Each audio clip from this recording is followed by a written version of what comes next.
Oh, we love to talk about music. Arrow.net, ARROE.net. Let's pod crash. Episode number 159 is with Justin Richmond from the podcast Broken Record. Good, how are you? Absolutely fantastic, and I'm so proud of you for doing this podcast, and the reason why is because I grew up in the age of inside sleeves, and I would study those bands and read every magazine possible to find out what my favorite band was up to, and dang it, dude, it took you years to get to this podcast. Yeah, absolutely, man. We got to get back to celebrating the stories behind the music, I feel like, you know? Don't you think that's exactly what's missing from music today, is that we don't have the story. What we have is the assumption. Yeah, and because there's no, it's like, because we don't, it's hard to know how people, take music in these days beyond just listening, right? You can stream music, but, back in the day, you used to see the band on MTV. You used to read the liner notes. You used to spend a whole summer bored with 5 albums, and you'd read the cover 12 different times in a day. And you knew these artists and their lives, or you felt you did, and you knew what they wanted you to know. And now you don't know what anyone knows. It's true. Weird. So true. I broke the sit-up record at Riverside Junior High School in Billings, Montana, and to train for that, what I did was I put on a New Kid in Town by the Eagles, and all it did was the needle would pick up, start all over. Needle would pick up, and to this day I still hear that cue burn on that 45. It's so great. Don't you think that's also missing from the industry? I mean, I kept listening to your episodes and stuff like that, going, they're going to put a cue burn somewhere on this thing, because I just want to hear that. We should add that. I've long thought about that. We should add that, I think, to the beginning of our episodes. Actually, you raise a good point. That might be something that you might be hearing that going forward. Sharing the story of music. Now, I've been with Steven Van Zandt. This man preserves the history of music. I mean, you are walking the same path that man is. Yeah. Wow. Well, yes. I mean, thank you. Steve Van Zandt's incredible. I mean, have you ever heard a more passionate musician in your life? I mean, this guy is, not only a top-notch, incredible musician who's responsible for some of the music of all of our lives, but I mean, the guy loves music, and he loves musicians, all musicians, from the biggest to the smallest. This is a passionate guy. That's the one thing that I have learned in doing these projects for iHeartRadio and having the conversations with the artists and stuff like that, is you realize how human they all are, and that they really, all they want to do is collaborate. They just want to jam, and something comes out of it. Yeah, absolutely. I mean, I think, a lot of people start that way, right? That's where the love of music really comes, or playing music comes from, is, getting together with your friends and just getting a jam together. And it's funny, like, I don't think that really ever goes away, even as you get older.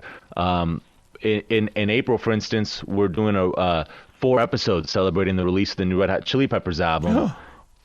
And, that they talk about how before they did the new album, they got together and they jammed on old songs again, almost like it was the old days. And I don't think that love ever goes away. Oh my God, dude! This is one of those moments where it's like I could sit down with a millennial or a Gen Xer and go, hey, I was there when the Chili Peppers just were given birth, and it makes me look like an old timer, but at least I'm talking about a band that they can jam with. Yeah. Absolutely. They're incredible. Oh, my God. Anthony Kiedis. I mean, do you remember when Anthony was like, I mean, it was on the tongue of everybody. Everybody talked about Anthony Kiedis. Anthony Kiedis. The girls loved him because of his looks, and the guys loved him because of his attitude. I think that's still true. So what's up with Todd Rundgren? Why is it that here's a man that has put a huge dent in the music formation, and yet the world is not praising his name? They know, but they don't know. Well, I think Todd is a pure musician. I think Todd's a pure artist, and I think, when you look at the fact he was inducted into the Rock and Roll Hall of Fame this year and he didn't turn up, he's that. I think he's just that kind of a guy, like he really cares about his art, his music, and his fans. I don't think he's too concerned with the adulation. Yeah, that had to have charged up your imagination when Dolly Parton last week said, no thanks, I'm not interested in the Rock and Roll Hall of Fame. Oh, man, she so deserves it, though. I mean, I think Dolly Parton, Merle Haggard, Willie Nelson, I mean, Waylon Jennings, who's more rock and roll than them, man? Come on. So true. I got into radio in 1979. Casey Kasem was one of the hottest things on the radio. That was the way that we scored our stories about a lot of these bands and stuff like that. Is there a seed like that inside of you that was inspired by a storyteller? Yeah, well, Casey Kasem, of course, would be one of those people. Love him. I think I loved biographies growing up. If I'd get into the Ramones, and I would just have to buy like every Ramones book. I mean, I think at the time when I was into them, there's maybe two, right? But I'd just read those cover to cover, and then go to the library and get there'd be a documentary on the Sex Pistols, and just sort of devour that. But as I'm thinking about storytellers who really made me fall in love with music, it's hard to get away from the storytellers in music, like the Bob Dylans, the Bruce Springsteens, the Cat Stevens. Like that's the music that I really became when I really became a true music fan. I think when I discovered artists like that who are really these true, real deal storytellers. What listeners don't know is that those of us who have a passion for music, that somewhere in boxes, probably in the attic and underneath the house and stuff like that, we have hundreds of books that nowadays all we do is go to Google, but we've got these books. What are you going to do with all of your biography books? I wonder that, like I think about that. Like I have a whole storage container in my backyard, and it's I gotta say it's probably 85% books. And yeah, I don't know, man. I have carried these things around with me for decades now. At least 2 decades now, and I probably will hang on to them. I reference them. I gotta say, I go back to that storage shed sometimes. I pull them out. I rifle through them. I'm like, hey, didn't I read somewhere that, Paul Simonon from The Clash, collaborated with Elvis Costello and Houston, and then I'll just go to the book and I'll find it. That's just kind of, I'm that kind of a music nerd, Yeah, nowadays I'll get the book and I want the ones that are wrapped in plastic. Like I have the latest one from the Rolling Stones sitting here to my right, not even opened. I just don't even want to open it. I just want to have it. And that's like the history. I never opened the book. It's still sitting there unopened. I gotta say, I have the new Quincy Jones box set, which has a wonderful book inside of it as well. And I did unwrap it, but I have yet to have the heart to really dig into it because I don't want to ruin it. It's just too beautiful. Right. So let's talk about John Bastille. First of all, I think this man is amazing. I think that he's still undiscovered. We see him, but we don't really know his true strength. But what a soul this man has, and I think he is set to change a lot of music history. Yeah, absolutely. Really incredible. I think mixing jazz and all kinds of genres. Soul. John Batiste is one of the great artists, and he's on with Colbert. And I love that. It's like we got jazz on late night. That's incredible to me. Yeah. It's just that first of all, he's not afraid of his music, and that's, I think that's part of the passion of new musicians, getting the opportunity to explore their own personal art, is that he just has this something about him that says when you find the music, you find the peace. Yeah, and you can feel that in him, can't you? Yes. Comes through. Yeah, and it's not just his Southernism. I mean, sure, here in the South, and there is something here in the South, and we can talk about the soil of the South all day because there's something about the South that creates music. It's heavy. I love going to the South, man. I mean, there's something about the South inspires all kinds of wonderful things. When I'm there and I go for a drive, I love my favorite thing. One of my favorite things in life is going to the South, getting in the car, flipping through the radio dial, all the different kinds of all the different life and all the different flavors going on, and just looking at the scenery, man. Yep. It's a gorgeous place. It's a beautiful place, and there's a spirit out there that if you can connect with it, man, it's deep. Well, obviously they connected with it in Gainesville, Florida, because what the hell is going on with that town where they keep creating monsters? Oh my gosh. I think about all the time the fact that, Tom Petty was taking guitar lessons from Steven Stills. You know, you're like, insane. Now, somebody who keeps visiting the South is Robert Plant. Robert Plant, to me, I first of all, I was such a Kiss freak when I was a kid that I didn't really explore Led Zeppelin, but I will explore Robert Plant today. Why is that we see a different side to this man? I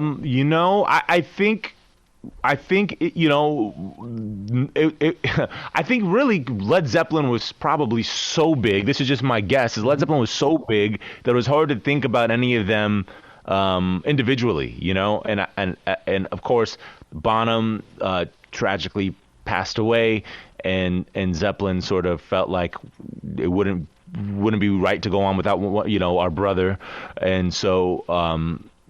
But what I think we saw is their sort of individual personalities come back. And so what I think we're seeing now is probably always been the same Robert Plant, but we're just sort of seeing this different version of it. I mean, he does return to the South a lot, but he's always seemed to be a traveler. Like I think about Immigrant Song being inspired by a trip to Iceland in I think 1969 or 1970.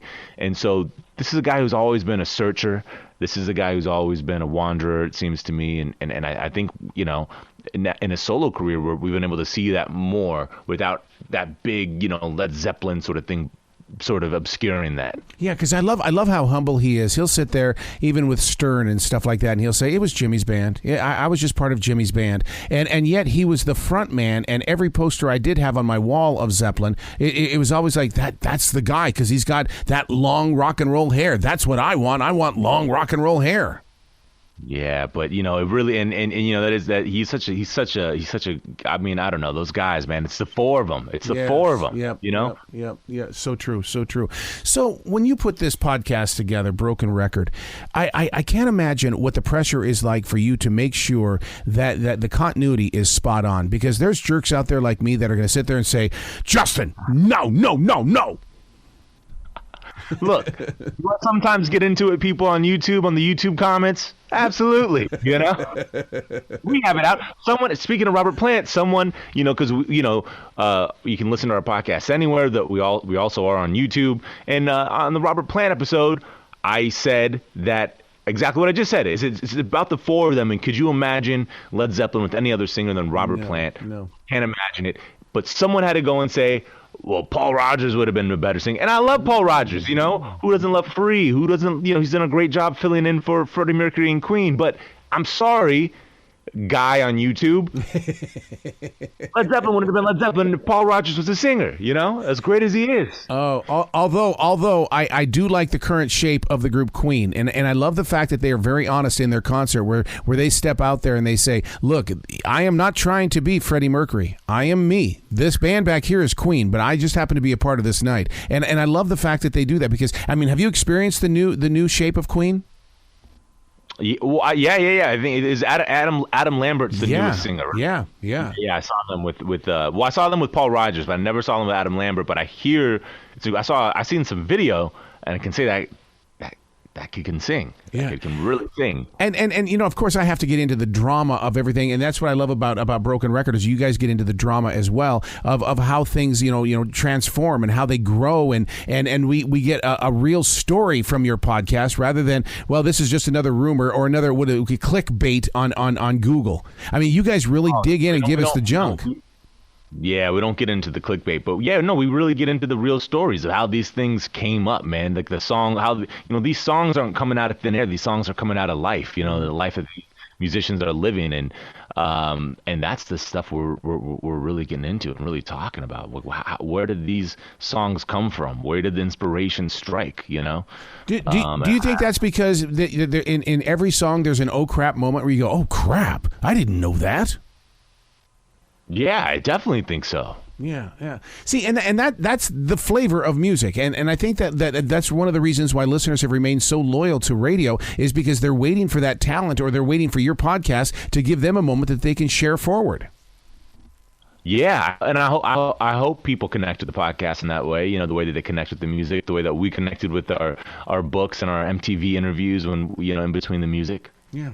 So Judy Collins. My God, Send in the Clowns was to this day is still my all-time favorite song. What is it about Judy Collins that has made her more of a mystery than Led Zeppelin? Because it was all about mystique with Zeppelin, but Judy Collins, holy God, dude, she's got some mystery around her.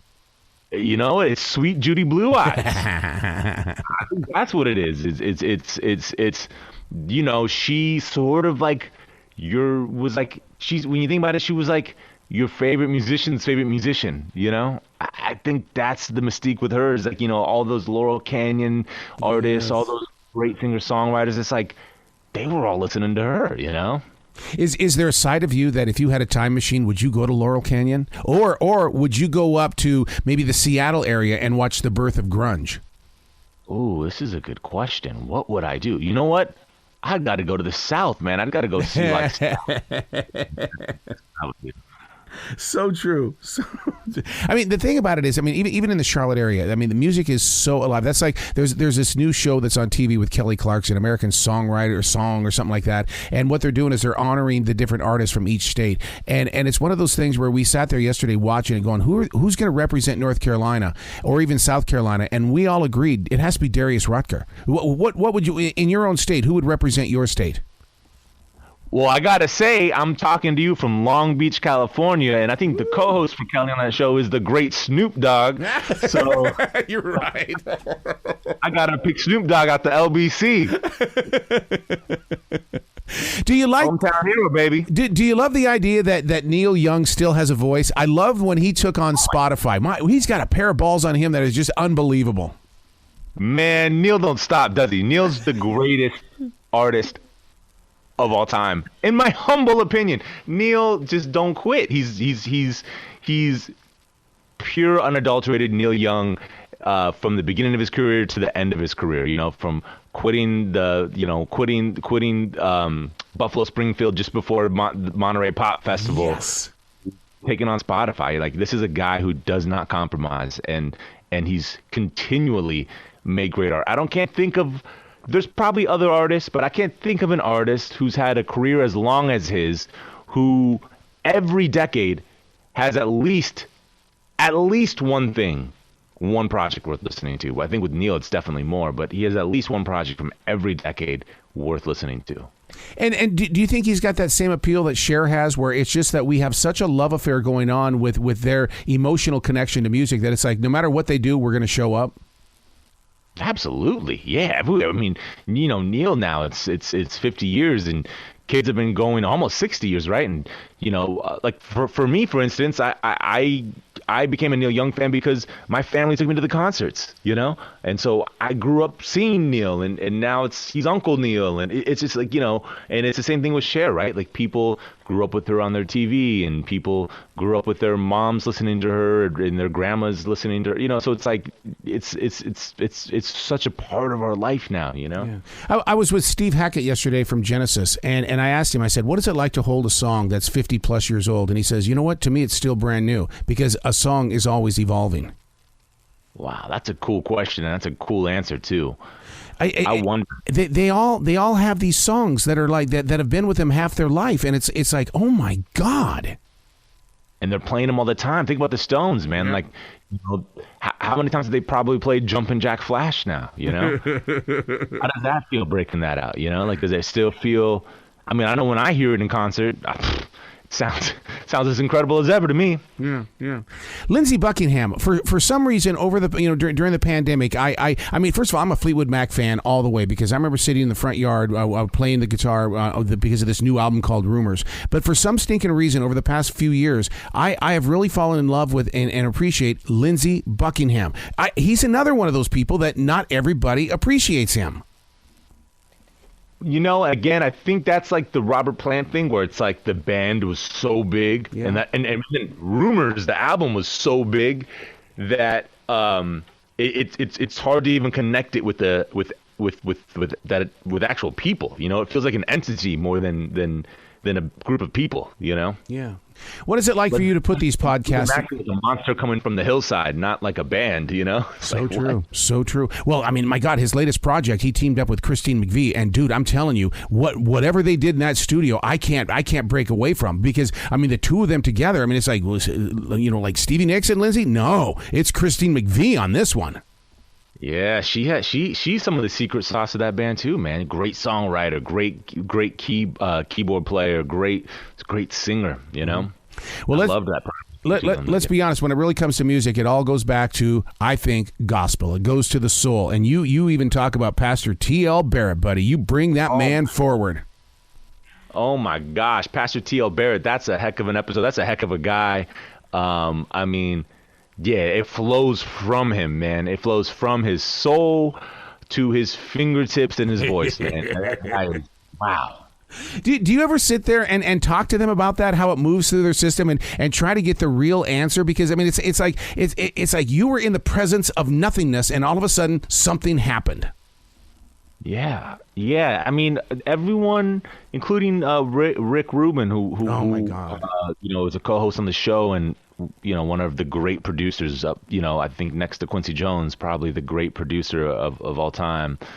And he's been around a lot of these people doing this stuff. He's seen a lot of songs appear out of nowhere, and him and a lot of people were related to fishing. Yeah. The longer you wait and the longer you stay open to it and the longer you try, it's like, there's a reward out there somewhere. You just got to be patient, Oh, my God. I mean, to do this project with Rick Rubin, first of all, he's another one of those people that I always knew he was there, but I didn't know him. But through your podcast, I'm getting to see a different side of him. Yeah, he's incredible. I mean, he's just a pure music fan. Incredible. Jesus. Incredible guy. Yeah, dude, I could talk music with you all day, because I think this is true Americana when people can get together. I think the only thing that people talk more of is music than wrestling, and wrestling's a cool sport to talk about, but music is where it's all about. I love wrestling. Let's talk wrestling. So then we got to get together and talk about wrestling one time, because Ric Flair lives right here in Charlotte. So, I mean, we got some... Woo! Yeah. You have a brilliant day today, okay, sir? You too. Thank you, Arrow.